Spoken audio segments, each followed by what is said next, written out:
Assalamualaikum warahmatullahi wabarakatuh. Waalaikumsalam warahmatullahi wabarakatuh.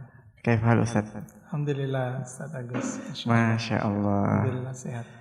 Saya lihat akhir-akhir ini, ya Ustaz, saya lihat banyak terjun langsung di sekolahnya Ustaz mengajar. Yang sebelumnya kalau tidak salah selama ini banyak tersibukkan di bisnisnya Ustaz. Ya, Masya Allah. Alhamdulillah. Ya, jadi di Facebook saya sendiri sering saya posting kegiatan saya Ustaz. Jadi kita sebagai praktisi pendidikan memang dituntut untuk memiliki banyak keahlian. Masya Allah. Iya, jadi tidak sekedar keahlian di belakang komputer, mengurus administrasi, Masya Allah. mengelola guru, tetapi kita juga dituntut bagaimana memikirkan perekonomian sekolah kita. Yang sederhana misalnya kesejahteraannya para guru kita, para pendidik kita, begitu juga dengan operasional yang lain.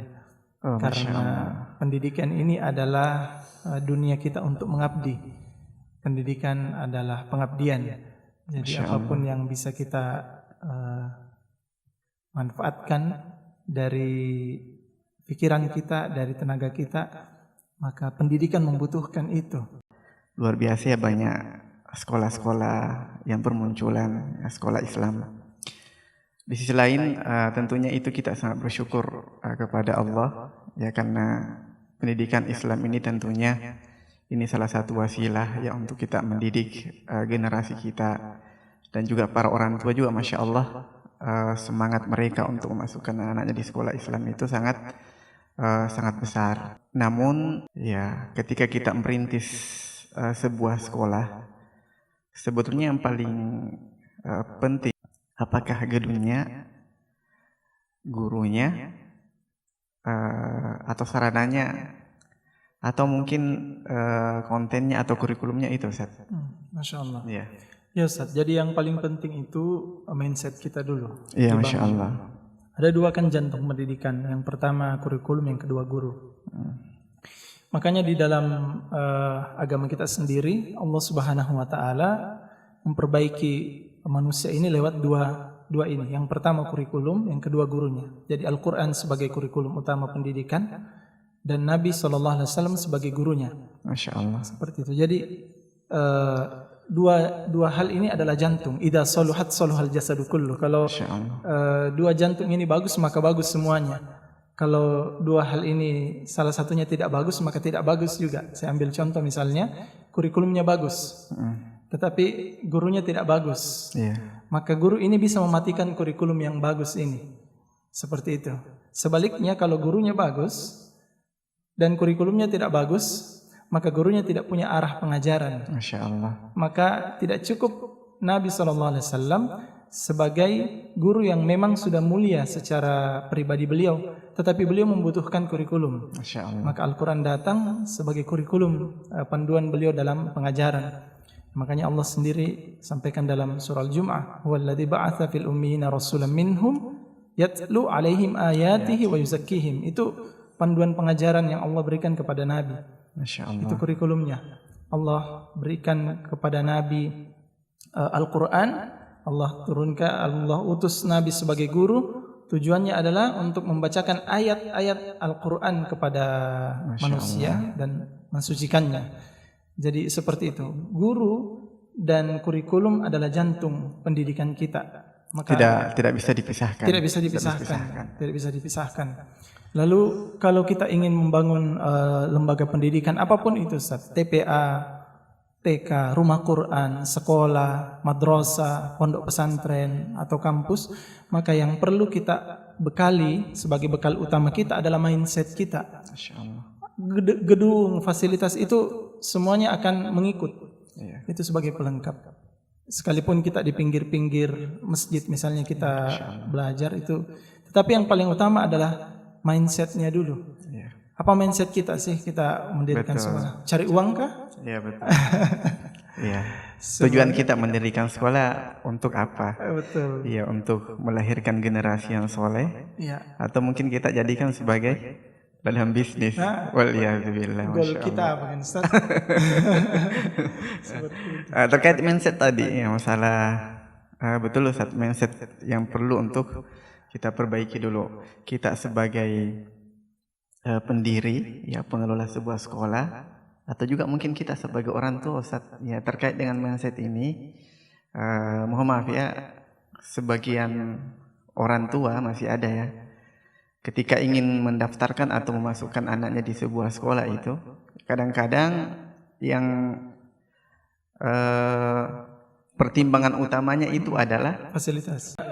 Kalau saya sendiri Ustaz, saya juga orang tua santri. Masya Allah. Anak saya ada sekolah di sekolah yang lain, maka saya biasanya melihat siapa sih gurunya. Masya Allah. Dan seperti apa kurikulumnya. Iya. Berarti dua hal ini, guru dan kurikulumnya. Iya. Jadi ini syarat yang saya tetapkan kalau saya memasukkan anak saya di sebuah sekolah.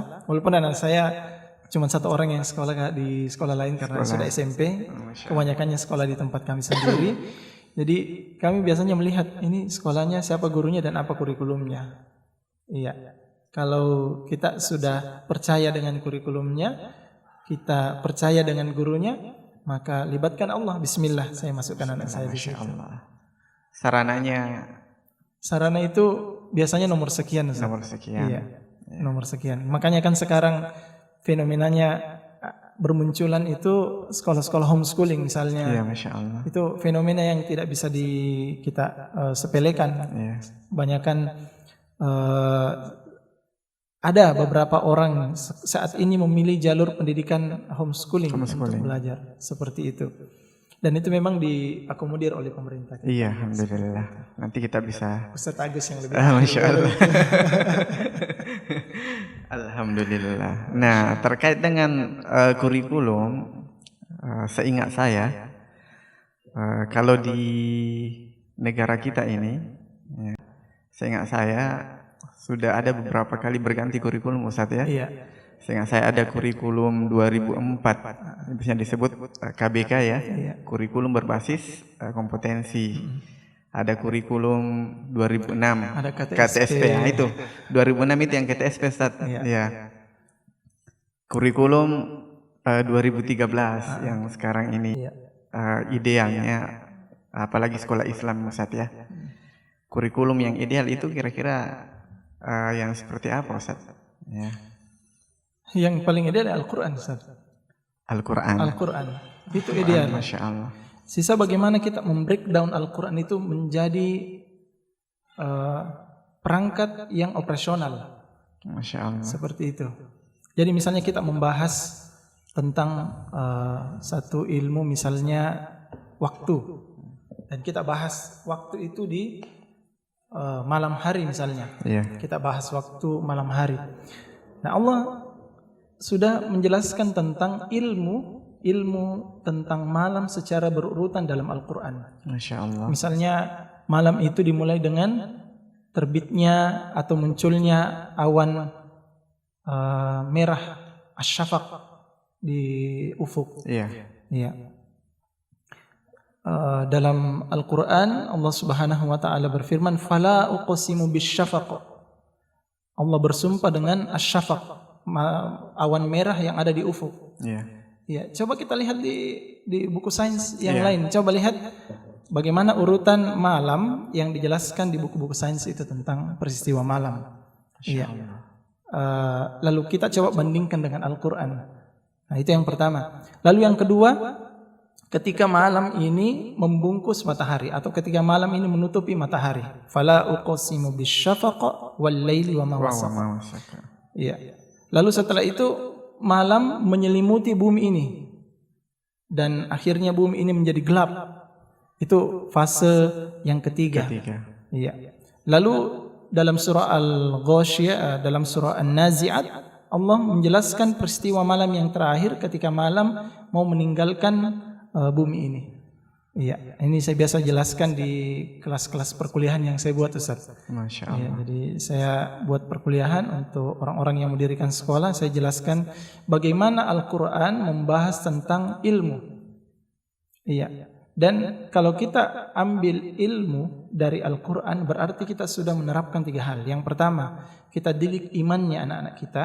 Masya Allah. Jadi saya itu biasa Ustaz di silabus atau di RKK yang saya berikan kepada guru, saya ambil 4 indikator pengajaran. Yang pertama iman, yang kedua ilmu, yang ketiga adab, yang iman, yang kedua Al-Quran, yang ketiga adab, yang keempat ilmu. Jadi itu urutannya, iman, Al-Quran, adab, dan ilmu. Nah, saat kita mengajarkan ilmu dengan referensi utama kita Al-Quran, maka kita bisa mendidik iman mereka. Masya Allah. Iya. Yang kedua, kita jadikan Al-Quran sebagai referensi. Akhirnya anak-anak akan terbiasa dengan Al-Quran. Jadikan Al-Quran sebagai sumber ilmu. Mereka nantinya kalau ada ilmu yang mereka mau pelajari, mereka kembali dulu kepada Al-Quran. Tidak ke yang lain dulu, mereka kembali dulu kepada Al-Quran. Selain mereka hafal, mereka kembali dulu kepada Al-Quran. Lihat tadabburnya, apa sih ilmu ini yang Allah bahas dalam Al-Quran. Setelah itu kita didik adabnya. Baru yang terakhir kita ajarkan mereka tentang ilmu. Nah, ini urutan pendidikan seperti itu, Ustaz. Berarti semuanya ada dalam Al-Quran. Semuanya ada dalam Tinggal Al-Quran. kita yang menjabarkan saja dalam Sahih. bentuk kurikulum Ustaz ya, Masya Allah. Betul. Jadi kalau semua kurikulum tadi itu bisa berubah-berubah, kurikulum 2013, kurikulum 2000 ini, KTS, PKBK, tapi Al-Quran tidak berubah. Masya Allah. Kalau kurikulum kita ini berganti menteri, berganti lagi kurikulumnya. Betul, Ustaz. Masya Allah. Tapi ada yang menarik, Ustaz. Pemerintah kita ternyata mewadahi itu. Dalam BSNP kalau tidak salah, Badan Standar Nasional Pendidikan, di situ dijelaskan bahwa ada lembaga-lembaga yang mengembangkan pendidikan dengan coraknya. Mereka memiliki mereka berhasil dalam penerapan itu, nanti bisa dilihat, dicek langsung. Tapi sayang sekali lembaga-lembaga seperti ini itu tidak terkoordinir dengan baik. Betul. Artinya pemerintah kita menyadari bahwa ada lembaga-lembaga yang muncul dengan karakternya itu justru bisa lebih berkembang. Seperti itu. Terutama dalam perbaikan karakter, ya Ustaz ya. Perbaikan. Ya betul sekali. Ya seperti pendidikan non formal itu kan sebetulnya kan diakomodir. Dan di situ kita diberikan kebebasan untuk berkreasi, untuk mengembangkan kurikulum ciri khas kita. Dan kalau kita melihat, ya tidak sedikit di antara sekolah-sekolah yang modelnya seperti itu, ya justru ya prestasinya, adabnya, akhlaknya, nah kita itu jauh lebih bagus. Kalau kita kembali kepada Al-Quran ya sebagai kurikulum di sekolah-sekolah kita, ya tapi tantangannya lagi ada pada guru yang mereka tidak mampu untuk menjabarkan itu. Kira-kira solusinya seperti apa? Iya, ini dibutuhkan kehadiran dari seorang leader. Masya Allah. Leader yang memang sudah menetapkan visi dari sekolah, karena itu fungsi dari leader. Menetapkan visi akan kemana sekolah kita ini akan dibawa ini. Kita mau pergi ke Jawa kah, ke Kalimantan, ke Barat, atau ke Saudi Arabia, ke Mekah dan Madinah. Masya Allah. Leader ini akan membawa sekolah ini. Apakah kita akan berkiblat ke dunia Barat, Masya Allah, atau kita berkiblat ke Mekah dan Madinah sebagai tempat turunnya Al-Quran. Ini fungsinya leader. Leader yang berfungsi untuk mendampingi guru-guru kita, berfungsi sebagai guru kepada guru-guru kita lagi. Leader yang mendampingi mereka, membersamai mereka untuk kaji Al-Quran. Tidak ada jalan kecuali kita harus kaji Al-Quran. Iya, itu saja, kita hadirkan para ahli ilmu, lalu kita kaji bersama Al-Quran, dan jadikan Al-Quran itu sebagai kita breakdown Al-Quran, akhirnya dia sebagai operasional. Ya, jadi kalau di silabus nanti kan kita masukkan Al-Quran sebagai tujuan-tujuan kita di silabus. Itu sebenarnya lebih teknis, tetapi konsepnya seperti itu. Masukkan Al-Quran di dalam silabus kita. Kita bersama dengan guru-guru kita tadabburi Al-Quran, teliti Al-Quran, kita kaji bersama, seperti itu. Berarti idealnya ada di situ ustadz yang berkompeten, ustadz yang membimbingnya. Kita punya guru untuk mengkaji. Ada ahli ilmu. Ada ahli ilmu di situ yang mengarah. Ada yang menarik di lembaga pendidikan kita. Perpaduan antara para guru yang notabene berasal dari alumni syar'i misalnya, sekolah Islam dan bahasa Arab misalnya, atau alumni Timur Tengah misalnya, mereka memiliki ilmu, masya Allah. Mereka memiliki ilmu. Tetapi para asatidzah kita ini memerlukan orang-orang yang bisa membreakdown ilmu tersebut menjadi sebuah perangkat pembelajaran.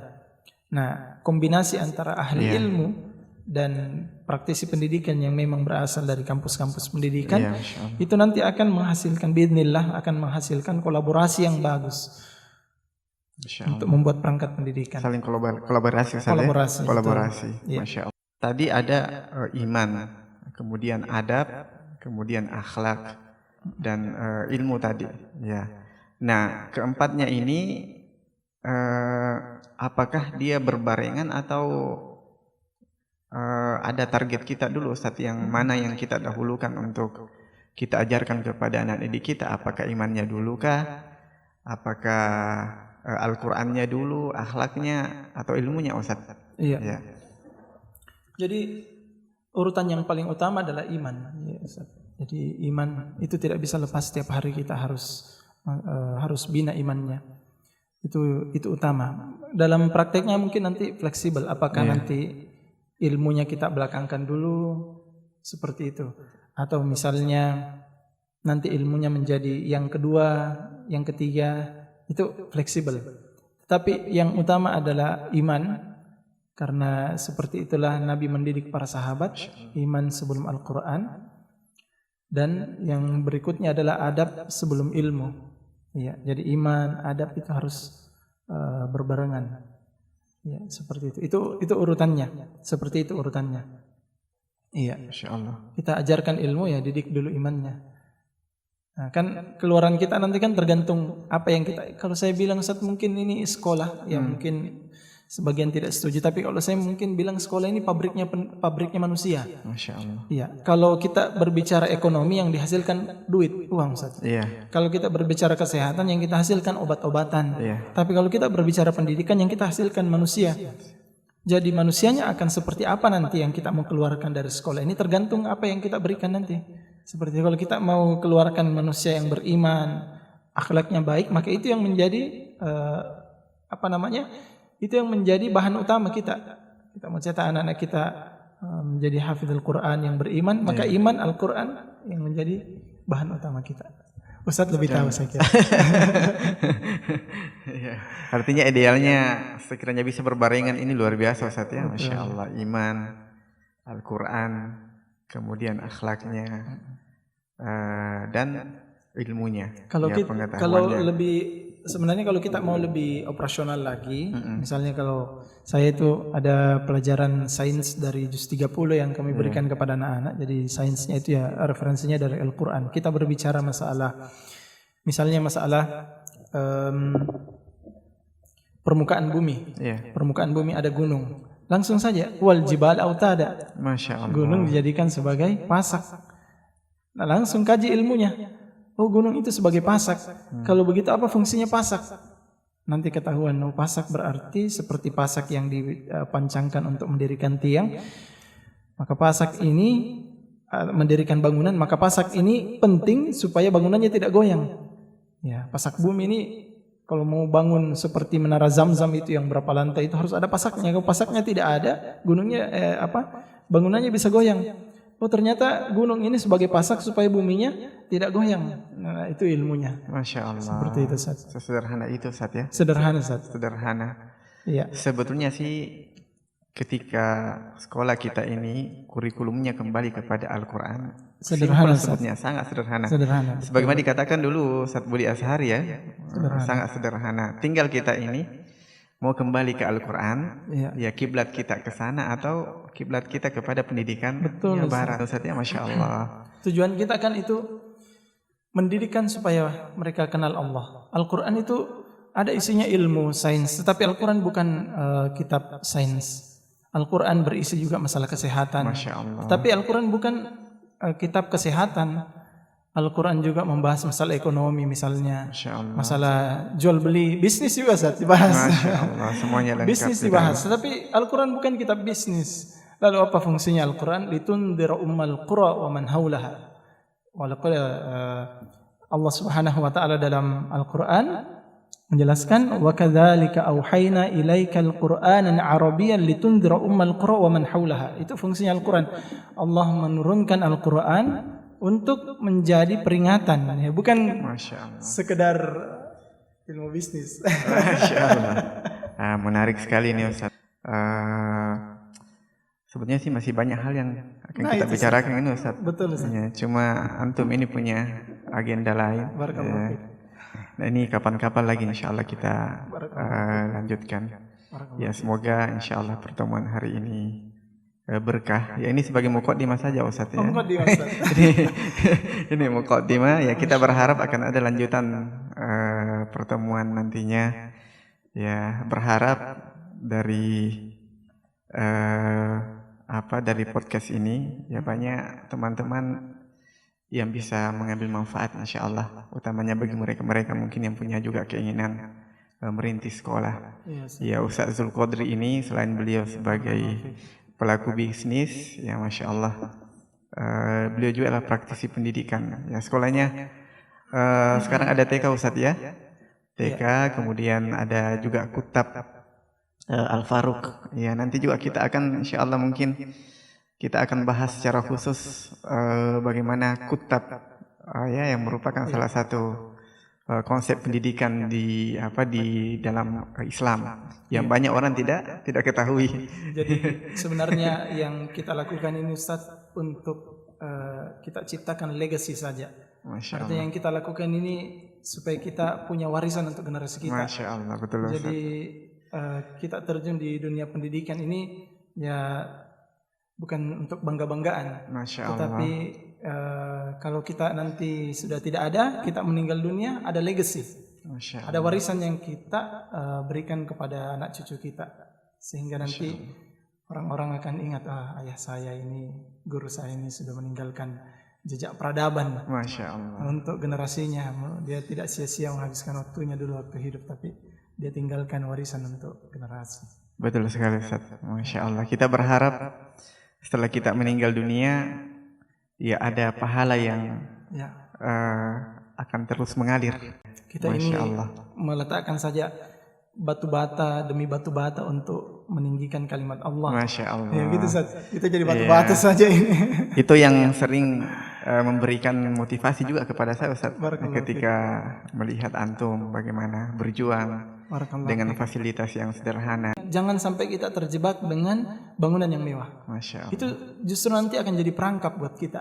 Betul, Masya Allah. Ya seperti itu. Kalau kita melihat bagaimana pendidikan dulu itu, ya gedung mereka sangat sederhana, banyak dilakukan di masjid-masjid dan betul, di rumahnya syekhnya, di rumahnya ustadznya, pendidikan berlangsung. Masya Allah. Semakin menarik ini Ustaz. Nah ini sudah jam 9, ya, kita harus konsisten dengan waktu, masih ada agenda yang lain. Ya semoga berkah insya Allah. Ya kita tutup podcast ini dengan doa kafaratul majelis. Subhanakallahumma bihamdik, asyhadu an la ilaha illa ant, astaghfiruka wa atubu ilaik. Wassalamualaikum warahmatullahi wabarakatuh.